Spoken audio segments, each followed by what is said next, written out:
to me, it just represents that journey, that finding something bigger than what I was. Because with doTERRA, I didn't just find essential oils. I didn't just find natural health care. I found something bigger than me that I fit in. Like I said, I've just always been, here's just me, but I fit. I fit in the bigger picture. And so to me, if in this is other people that already figured it out and I'm on my way there, or other people that I'm helping figure it out as we go, and that's plane. But we're flying in and I'm looking at all of this, and I just started to cry. And Rick's like, are you gonna be okay here? And I said, you know what? They need me here. And that was the first time that I thought, what I have is what someone needs outside of my children, outside of my roof, outside of that safety zone. I didn't know a soul there, but I had that moment that I had been there before, and that's where I belonged. And that really just switched something for me, that I had something to offer, whether it was an oil, whether it was encouragement, whether it was empowering them with the business opportunity. And I was not going to shy away from that anymore. Don't know that I had ever felt that like drive fire until I had started. I worked hard for stuff. I had straight A's in school. I got my college degree in teaching. I got married in the temple. I have kids. Like, I pushed for things, but I never really pushed outside of what was the comfortable bubble for me to push.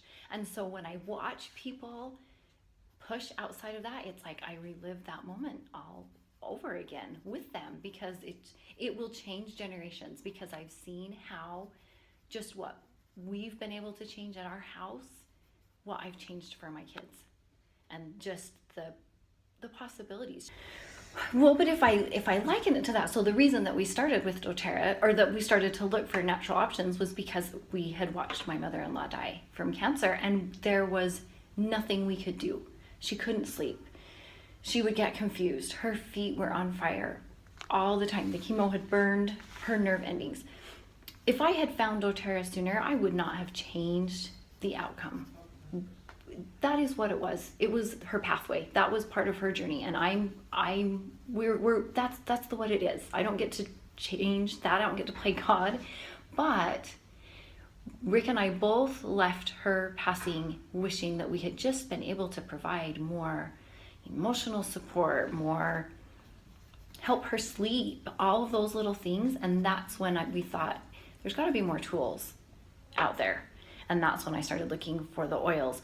That in with that scenario, and with my mom now, it's the ability to have what doctors give you, and this is where you're at, this is the situation you're in, and you can go out and search and find things to complement that.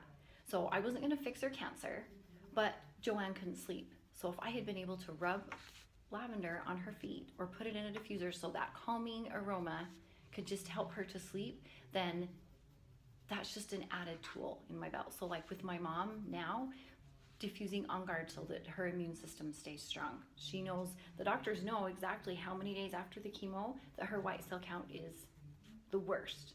And they know how long it stays that low. And then they know, she knows days 7 to 12 are her crucial days. So the On Guard is going all the time, but then she starts applying it even more on day 6 all the way through to day 13. And she feels empowered because she can be in control of something in a situation where she's not in control. How is doTERRA different than these other businesses that you've had? So preschool or a tire store, it just is what it is. You have employees. I had an employee when I taught preschool, and I had awesome little 3-year-olds that I taught amazing things. When we had the tire store, you have your employees and you help them to try and have a better attitude after lunch, or not leave an oil change halfway done, or whatever.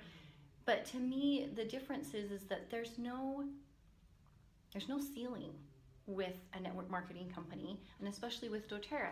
At the tire store, no matter what, it is a given that Rick, the owner, is going to make more than Wayne, the flat tire fixer, or than Alisse, the appointment maker, or whatever. There's a hierarchy. There's a thing there.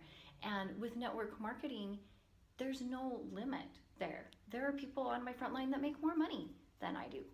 There are people who make less. It doesn't matter. It's all part of that journey. And so to me, that's where that true opportunity for growth comes, because there's not a cap. There's just not a ceiling there. It's whatever you want it to be and whatever you want to help it become. Where as an employee, you get to fill the job description and that's it. But once I hit silver, because I thought that's all I wanted in doTERRA, and I got that check and I was like, I wonder if that was double. Right? And then my sister called me, who was one of my elite legs, and she's like, how much was your silver check? And I told her, and she's like, oh, I want that. Okay, cool, let's do it again. Like, you don't get to call your boss and say, what was your salary last month? Can I have that too? You don't get to. You don't, my employees at the tire store don't get to say, man, I want to double my income this month. They just get to do what I need them to do. That's all. And to see that that the opportunity's out there. I had no idea network marketing had opportunities like this. Not until I talked to you at your house, because I was going to take that teaching job. Do you remember that? Yeah. Yeah. Yep, on the front porch. That was a game changer for me, because it put into that perspective. Because you said to me, you can teach and make $30,000 a year till you decide to retire and have your summers off forever, or you could try this thing and you might have more than your summers off and you'll make more than $30,000. And it was like, just outside of that box, like, it blew my mind. These are some of the girls that I taught in the Philippines, and they have their elephant necklaces on, which is I don't know what you call it. He's my animal. She's my animal. So quick, I'll recap. Elephants, the legend is, and I've tried to find if it's true or not. The legend is that circus elephants were trained to stay with the circus as young elephants by having a shackle and a chain staked to the ground. Shackle on their leg, chain staked to the ground. But as they grow, and they would try to pull that out, and they just couldn't. They didn't have the body mass to pull that stake out of the ground. As they grow, they become huge and have the ability and the strength to pull that stake out, but they don't try. And mature older elephants can be kept with the circus with just that shackle, no chain, no stake in the ground. Just the feeling of that shackle on their leg keeps them there. So to me, being able to teach people, myself first, and then other people, that we don't have to keep those old beliefs. We don't have to be held back by what maybe stopped us in the past. Maybe we didn't know how to ride our bike when we first got on it.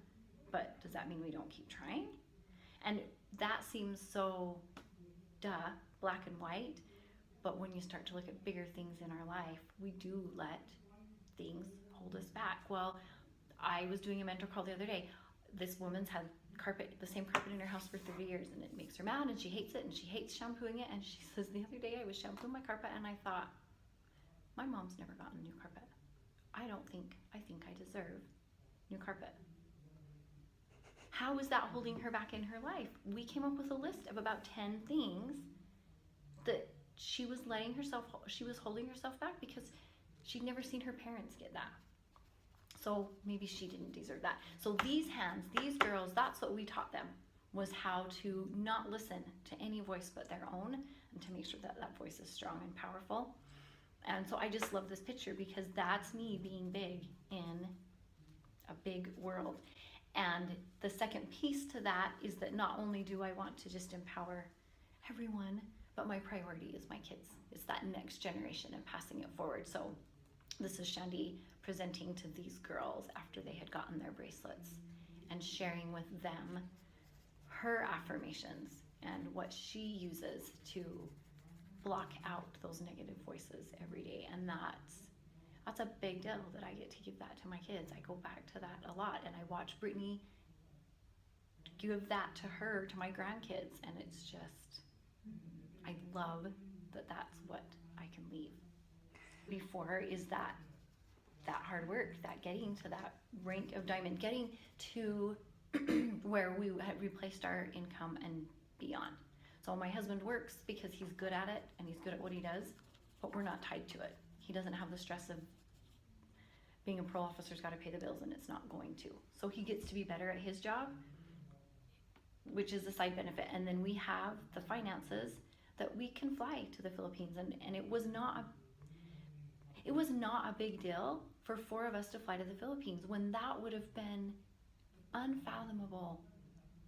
So it's just those small little actions. And then as you build a team and you find more people that want to duplicate what you're doing, then my efforts are multiplied by 3 or by 5 or by 10 until they're multiplied by thousands of people. Many people I've never even met in countries I've never been to. And that's why we choose to spend that extra and pay it forward to a country that has our heart. So, and the story of the starfish and the gal's walking on the beach, or I don't know if it's a girl or a boy, and she's chucking starfish back into the ocean. And somebody's like, you are never going to change. What happens to these starfish when the tide goes down? Some of them are going to die. But the main thing is but for that one that I threw back in, that made all the difference for today, right? And I can't save the world. I can't fix everything, but I can make a difference for one person. And if every day I do my best to make the difference for one person, then hopefully if they will follow that, then just like in doTERRA, sampling and passing out oils, if they will duplicate what I did, then it is a greater force for good. So this picture was, we were in the Philippines and visiting some entrepreneurs, and this little lady was sitting out in the street because there's no light source in the house, making these little fabric yo-yos with her little scissors and her tweezers and no teeth, one shoe. And she just stole my heart. 2 reasons. My grandma used to make these yo-yos and taught me how to make these with fabric. So that was a big emotional tie for me. And I said to Rick, do you think this, grandmas or Lolas in Philippines, do you think this Lola speaks English? And he's like, are you kidding me? She probably doesn't even read or write. And I said, ask her if I can buy, I want to buy. Mm-hmm. She was making doormats. Anyway, she wanted 50 pesos. That's about $1.10. So I paid her 100 pesos because I could. And she just, the value that she felt in herself, that I came to her. She didn't have to peddle her wares to me. I saw value in who she was just standing there. And that was my starfish that day. Not because I had to, but because I wanted to and because I could.